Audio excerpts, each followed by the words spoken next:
नमस्कार साहित्य प्रेमियों। आज हम लेकर आए हैं मुंशी प्रेमचंद जी की लिखी कहानी मुक्तिधन। भारतवर्ष में जितने व्यवसाय हैं उन सब में लेन देन का व्यवसाय सबसे लाभदायक है। आमतौर पर सूद की दर 25 रुपए सैकड़ा सालाना है। प्रचुर स्थावर या जंगम संपत्ति पर 12 रुपए सैकड़े सालाना सूद लिया जाता है। इससे कम ब्याज पर रुपया मिलना प्रायः असंभव है। बहुत कम ऐसे व्यवसाय हैं जिनमें 15 रुपए सैकड़े से अधिक लाभ हो, और वह भी बिना किसी झंझट के।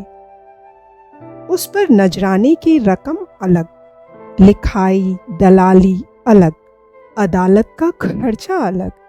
ये सब रकमें भी किसी न किसी तरह महाजन ही की जेब में जाती हैं। यही कारण है कि यहाँ लेन देन का धंधा इतनी तरक्की पर है। वकील, डॉक्टर, सरकारी कर्मचारी, जमींदार, कोई भी जिसके पास कुछ फालतू धन हो, यह व्यवसाय कर सकता है। अपनी पूंजी का सदुपयोग का यह सर्वोत्तम साधन है। लाला दाऊ दयाल भी इसी श्रेणी के महाजन थे। वह कचहरी में मुख्तारगिरी करते थे और जो कुछ बचत होती थी उसे 25-30 रुपए सैकड़ा वार्षिक ब्याज पर उठा देते थे। उनका व्यवहार अधिकतर निम्न श्रेणी के मनुष्यों से ही रहता था। उच्च वर्ण वालों से वह चौकन्ने रहते थे। उन्हें अपने यहाँ फटकने ही न देते थे। उनका कहना था और प्रत्येक व्यवसायी पुरुष उसका समर्थन करता है कि ब्राह्मण, क्षत्रिय या कायस्थ को रुपए देने से यह कहीं अच्छा है कि रुपया कुएं में डाल दिया जाए। इनके पास रुपए लेते समय तो बहुत संपत्ति होती है, लेकिन रुपए हाथ में आते ही वह सारी संपत्ति गायब हो जाती है। उस पर पत्नी, पुत्र या भाई का अधिकार हो जाता है, अथवा यह प्रकट होता है कि उस संपत्ति का अस्तित्व ही न था। इनकी कानूनी व्यवस्थाओं के सामने बड़े बड़े नीति शास्त्री के विद्वान भी मुंह की खा जाते हैं।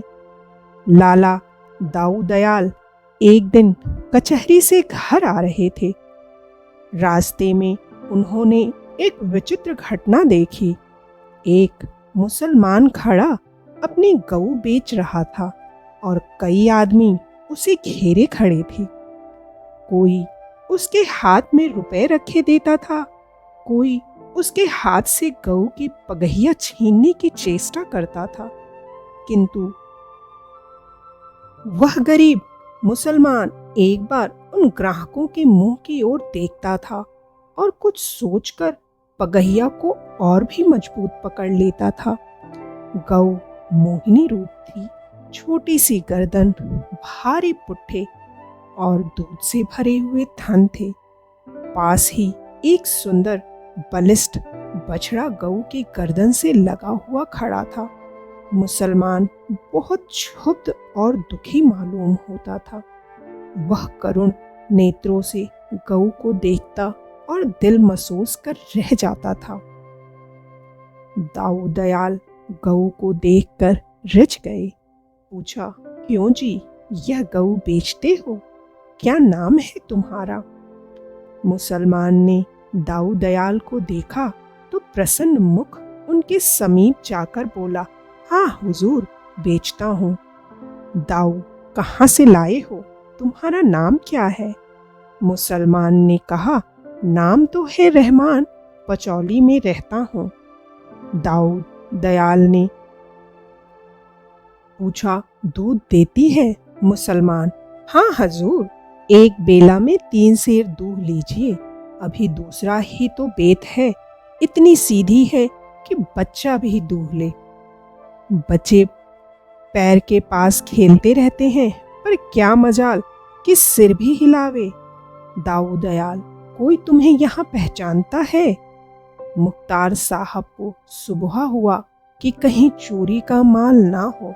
मुसलमान, नहीं हुजूर, गरीब आदमी हूँ, मेरी किसी से जान पहचान नहीं है।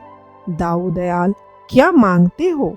रहमान ने 50 रुपए बतलाए। मुख्तार साहब को 30 रुपए का माल जचा। कुछ देर तक दोनों ओर से मोल भाव होता रहा। एक को रुपयों की गरज थी और दूसरे को गऊ की चाह। सौदा पटने में कोई कठिनाई ना हुई। 35 रुपए पर सौदा तय हो गया। रहमान ने सौदा तो चुका दिया, पर अब भी वह मोह के बंधन में पड़ा हुआ था। कुछ देर तक सोच में डूबा खड़ा रहा, फिर गऊ को लिए मंद गति से दाऊ दयाल के पीछे पीछे चला। तब एक आदमी ने कहा, अबे, हम 36 रुपए देते हैं, हमारे साथ चल। रहमान, नहीं देते तुम्हें, क्या कुछ जबरदस्ती है? दूसरे आदमी ने कहा, हमसे 40 रुपए ले ले, अब तो खुश हुआ। यह कहकर उसने रहमान के हाथ से गाय को ले लेना चाहा, मगर रहमान ने हामी ना भरी। आखिर उस सब ने निराश होकर अपनी राह ली। रहमान जब जरा दूर निकल गया तो दाऊ दयाल से बोला, हुजूर, आप हिंदू हैं, इसे लेकर आप पालेंगे, इसकी सेवा करेंगे। ये सब कसाई हैं, इनके हाथ में 50 रुपए को भी कभी ना बेचता। आप बड़े मौके से आ गए, नहीं तो ये सब जबरदस्ती से गऊ को छीन ले जाते। बड़ी विपत में पड़ गया हूँ सरकार, तब यह गाय बेचने निकला हूँ, नहीं तो इस घर की लक्ष्मी को कभी ना बेचता। इसे अपने हाथों से पाला पोसा है, कसाईयों के हाथ कैसे बेच देता। सरकार, इसे जितनी ही खली देंगे उतना ही यह दूध देगी। भैंस का दूध भी इतना मीठा और गाढ़ा नहीं होता।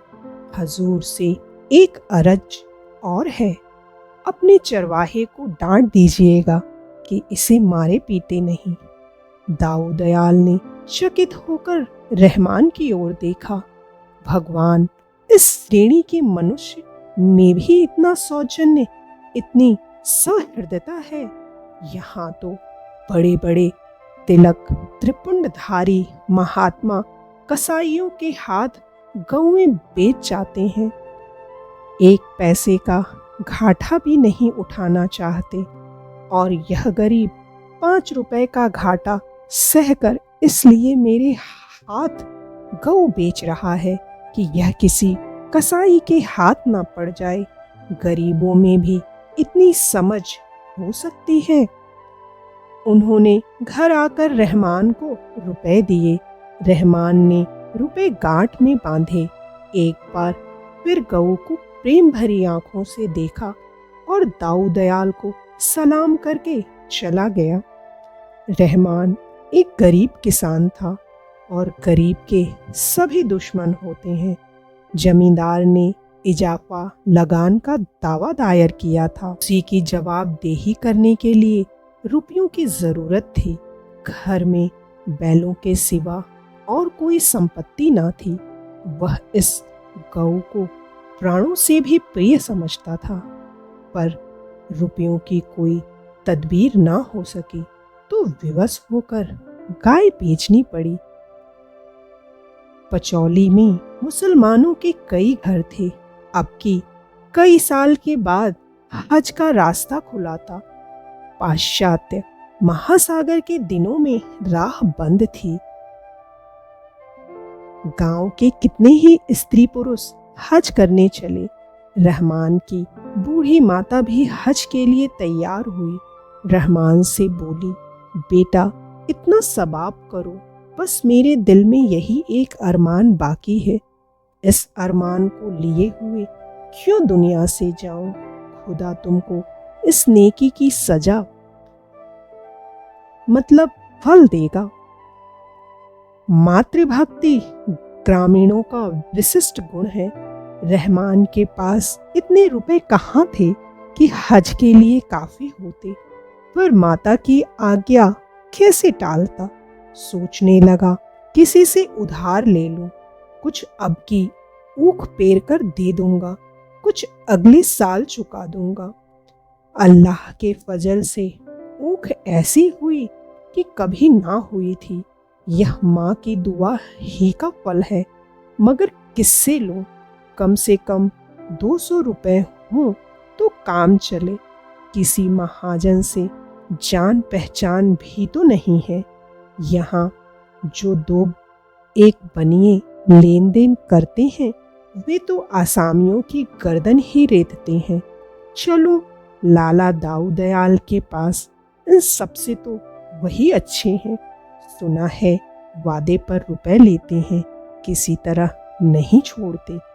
लोनी चाहे दीवार को छोड़ दे, दीमक चाहे लकड़ी को छोड़ दे, पर वादे पर रुपए ना मिले तो वह आसामियों को नहीं छोड़ते। बात पीछे करते हैं। नालिश पहले। हाँ, इतना है कि आसामियों की आंख में धूल नहीं झोंकते, हिसाब किताब साफ रखते हैं। कई दिन वह इसी सोच विचार में पड़ा रहा कि उनके पास जाऊं या ना जाऊं। अगर कहीं वादे पर रुपए ना पहुंचे तो बिना नालिश किए ना मानेंगे।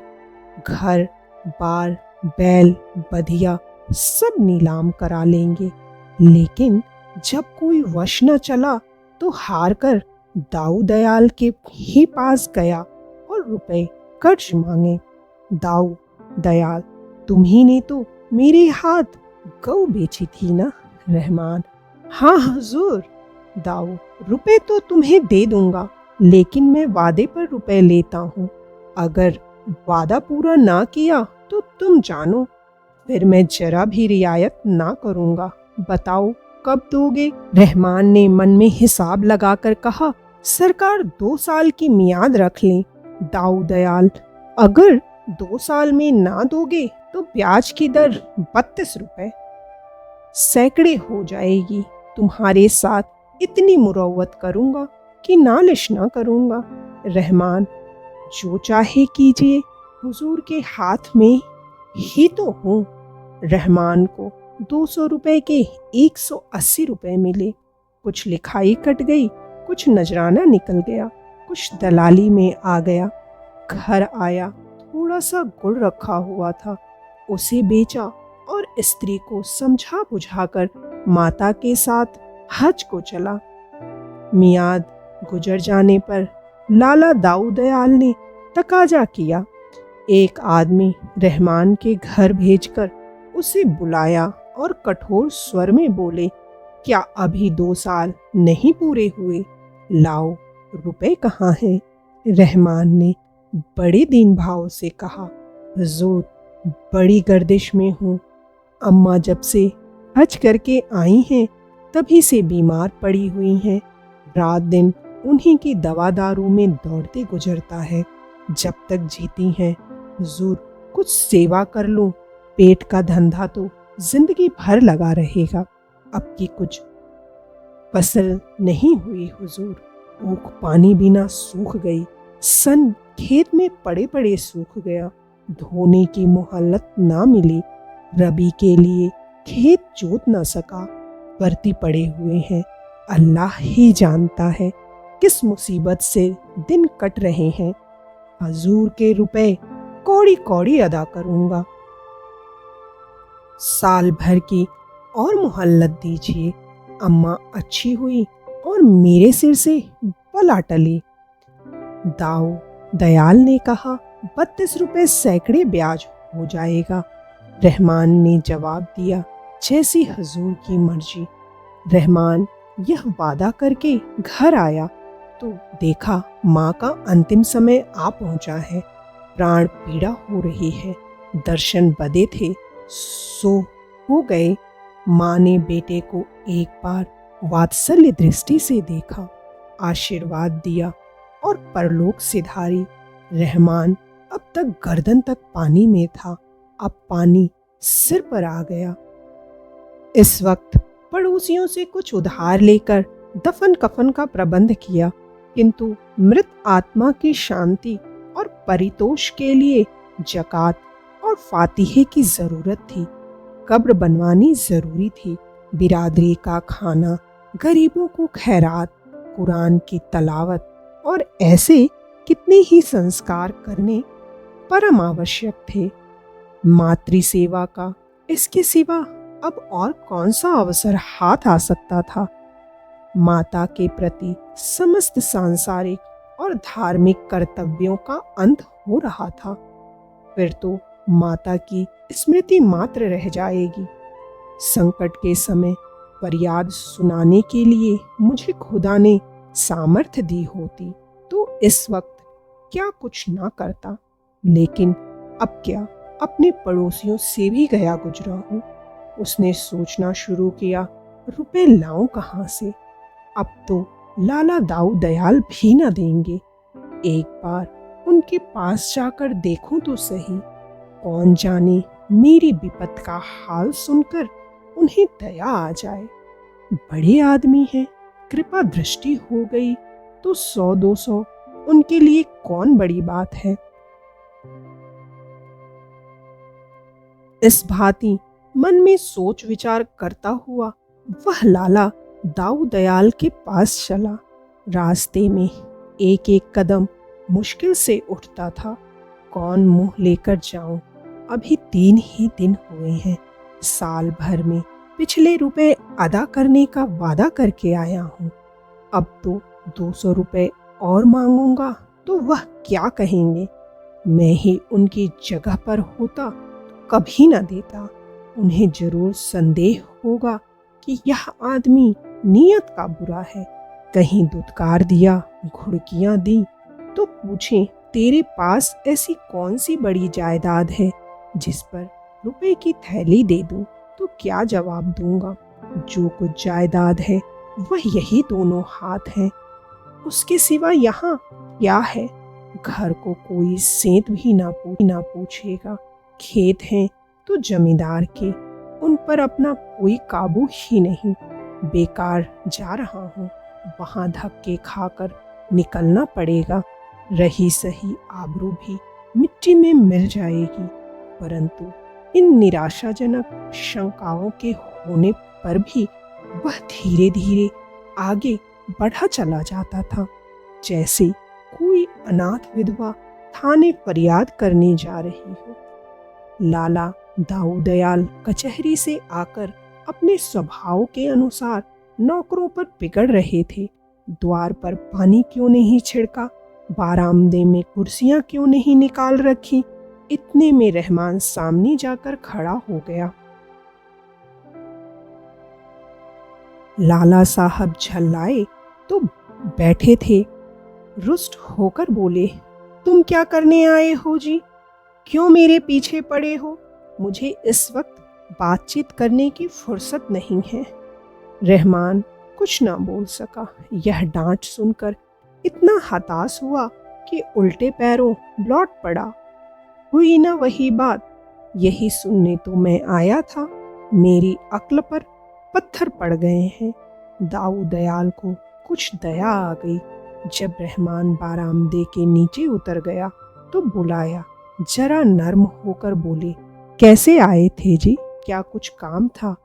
रहमान, नहीं सरकार, यूं ही सलाम करने चला आया था। दाऊ दयाल, एक कहावत है, सलामी रोस्ताई बेगरज नेस्त। किसान बिना मतलब के सलाम नहीं करता। क्या मतलब है कहो। रहमान फूट फूट कर रोने लगा। दाऊ दयाल ने अटकल से समझ लिया, इसकी माँ मर गई। पूछा, क्यों रहमान, तुम्हारी माँ सिधार तो नहीं गई? रहमान, हाँ हजूर, आज 3रा दिन है।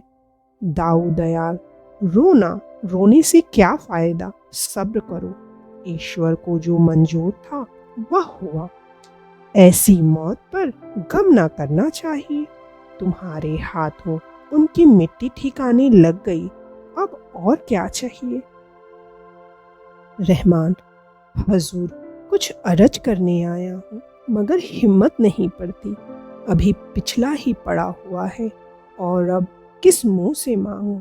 लेकिन अल्लाह जानता है, कहीं से एक पैसे मिलने की उम्मीद नहीं, और काम ऐसा आ पड़ा है कि अगर ना करूं तो जिंदगी भर पछतावा रहेगा।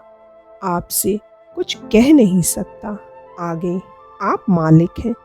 यह समझकर दीजिए कि कुएं में डाल रहा हूँ। जिंदा रहूंगा तो एक एक कौड़ी मैं सूद के अदा कर दूंगा, मगर इस घड़ी नहीं। ना कीजिए। दाऊ, 300 तो हो गए, 200 फिर मांगते हो। 2 साल में कोई 700 रुपए हो जाएंगे, इसकी खबर है या नहीं। रहमान, गरीब परवर, अल्लाह दे तो 2 बीघे ऊख में 500 आ सकते हैं। अल्लाह ने चाहा तो मियाद के अंदर आपकी कौड़ी कौड़ी अदा कर दूंगा। दाऊ दयाल ने 200 रुपए फिर दे दिए। जो लोग उनके व्यवहार से परिचित थे, उन्हें उनकी इस रियायत पर बड़ा आश्चर्य हो रहा था। खेती की हालत अनाथ बालक की सी है। जल और वायु अनुकूल हुए तो अनाज के ढेर लग गए। इनकी कृपा ना हुई तो लहलहाते हुए खेत कपटी मित्र की भांति दगा दे गए। ओला और पाला, सूखा और बाढ़, टिड्डी और लाही, दीमक और आंधी से प्राण बचे तो फसल खलिहान में आई, और खलिहान से आग और बिजली दोनों ही का बैर है। इतने दुश्मनों से बची तो फसल नहीं तो फैसला। रहमान ने कलेजा तोड़कर मेहनत की, दिन को दिन और रात को रात ना समझा। बीबी बच्चे दिलो जान से लिपट गए। ऐसी ऊख लगी कि हाथी घुसे तो समा जाए। सारा गांव दांतों तले उंगली दबाता था। लोग रहमान से कहते, यार अब की तुम्हारे 12 हैं, हारे दर्जे 700 कहीं नहीं गए, अब की बेड़ा पार है। रहमान सोचा करता, अब की जो ही गुड़ के रुपए हाथ आए, सब के सब ले जाकर लाला दाऊ दयाल के कदमों पर रख दूंगा।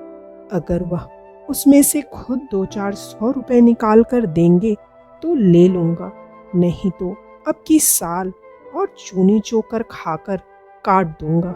मगर भाग्य के लिखे को कौन मिटा सकता है। अगहन का महीना था। रहमान खेत की मेट पर बैठा रखवाली कर रहा था। ओढ़ने को केवल एक पुरानी गाढ़े की चादर थी, इसलिए ऊख के पत्ते जला दिए। सहसा हवा का एक ऐसा झोंका आया कि जलते हुए पत्ते उड़कर खेत में जा पहुंचे। आग लग गई। गांव के लोग आग बुझाने दौड़े, मगर आग की लपटें टूटते तारों की भांति एक हिस्से से उड़कर दूसरे सिर पर जा पहुंचती थी। सारे उपाय व्यर्थ हुए। पूरा खेत जलकर राख का ढेर हो गया और खेत के साथ रहमान की सारी अभिलाषाएं नष्ट भ्रष्ट हो गईं। गरीब की कमर टूट गई, दिल बैठ गया, हाथ पांव ढीले हो गए। परोसी हुई थाली सामने से छिन गई। घर आया तो दाऊ दयाल के रुपयों की फिक्र सिर पर सवार हुई। अपनी कुछ फिक्र न थी, बाल बच्चों की भी फिक्र न थी। भूखों मरना और नंगे रहना तो किसान का काम ही है। फिक्र कर्ज की। दूसरा साल बीत रहा है।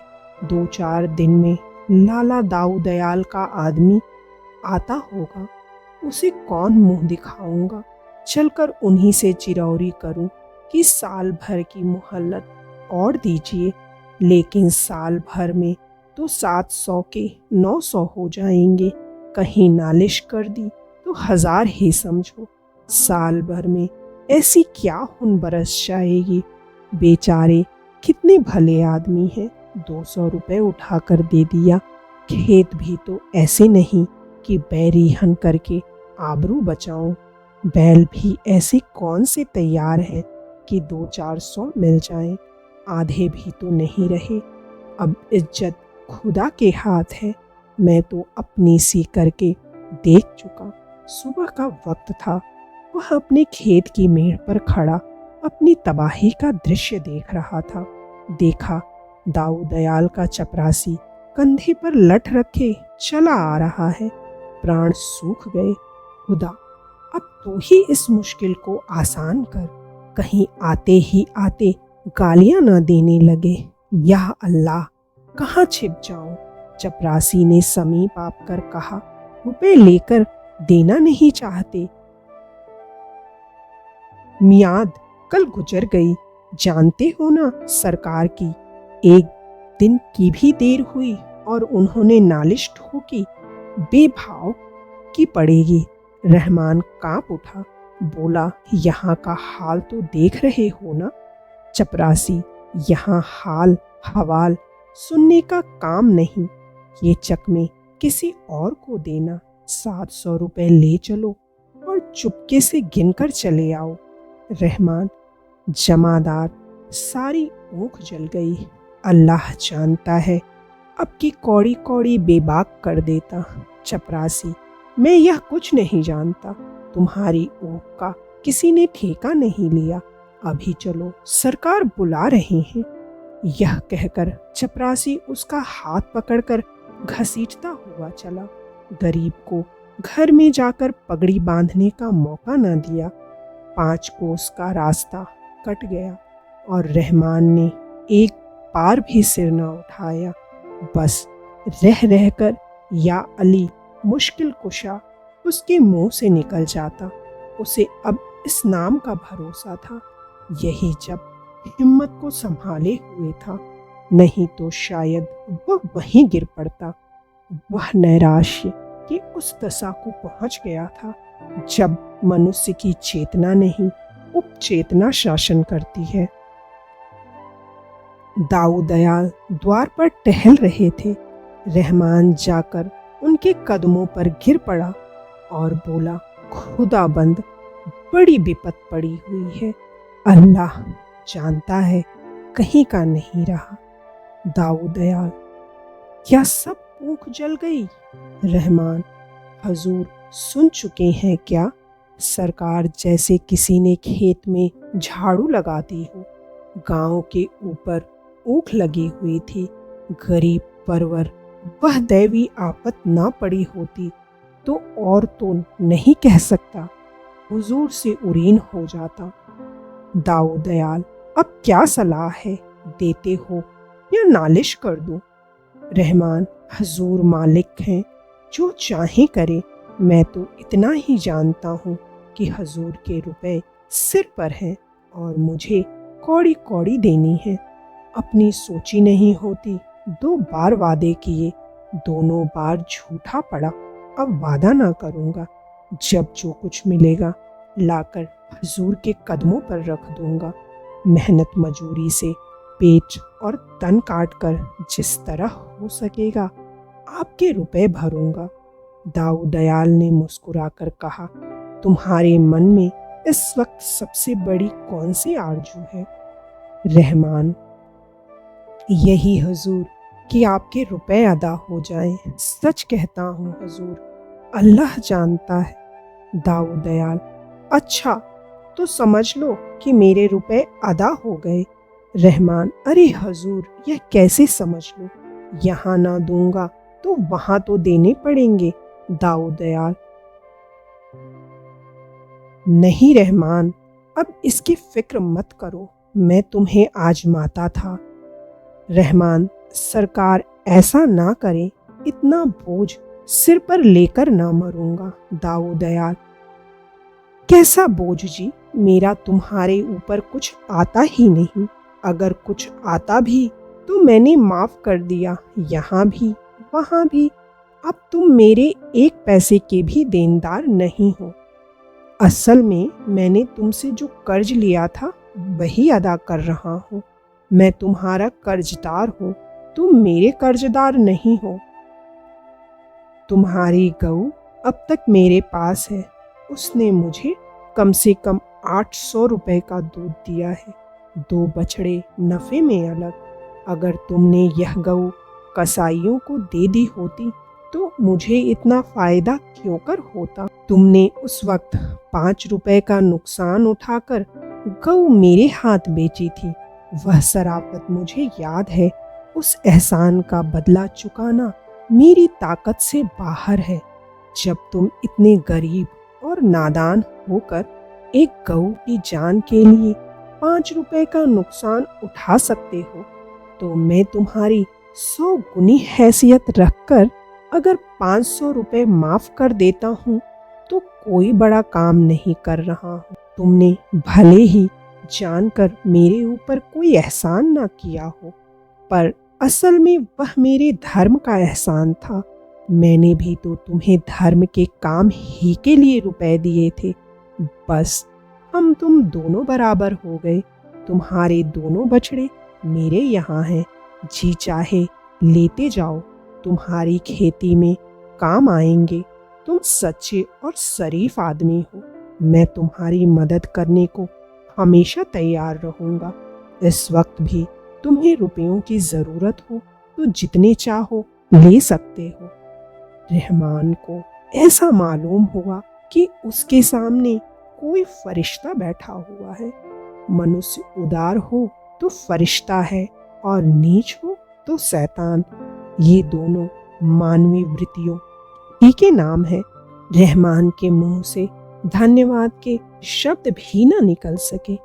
बड़ी मुश्किल से आंसुओं को रोककर बोला, हुजूर को इस नेकी का बदला खुदा देगा। मैं तो आज से अपने को आपका गुलाम ही समझूंगा। दाऊ दयाल, नहीं जी, तुम मेरे दोस्त हो। रहमान, नहीं हुजूर, गुलाम। दाऊ दयाल, गुलाम छुटकारा पाने के लिए जो रुपए देता है उसे मुक्ति धन कहते हैं। तुम बहुत पहले मुक्ति धन अदा कर चुके, अब भूल कर भी यह शब्द मुंह से ना निकालना। यदि इस प्रस्तुति ने आपके हृदय को स्पर्श किया हो तो कृपया इस वीडियो को लाइक करें, शेयर करें और साहित्य सागर चैनल को सब्सक्राइब करना ना भूलें। धन्यवाद।